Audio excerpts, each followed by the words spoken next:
Hello, magandang araw mga kainday kadudong. Andito tayo ngayon sa aming gulayan. Ito po ang aming ampalaya. Ayan, may bunga na siya. And then, ang lalago na ng mga dahon. Ayan pa, ang cute ng bunga. Marami-rami na rin ang mga bunga niya kahit maliliit pa. Pero meron ka nang aabangan. Ayan o. Wow! Ayan pa.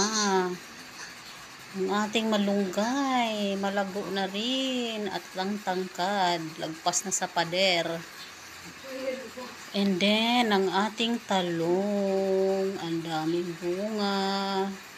Ayan oh, ang dami na niyang bunga talaga, pwede na siyang prituhin. Bukas, haharbisin na kita, talong. Ayan po ang aming malunggay. Ang haba na rin. 5 puno yan nung itinanim namin. Hindi naman siya lahat-lahat lumaki. Pero ito din ang aming lemongrass. And then ang aming sili labuyo na hindi lumaki pero may bunga naman. Yan. Malunggay. Nakakatuwa talaga ang malunggay na hitik sa vitamins. Diba? Libre na tayo sa gulay. Hindi na kailangan pumunta ng palengke para bumili. Nakakatuwa. Ayan. And then, ang aming saluyot. Kaka-harvest lang namin kahapon.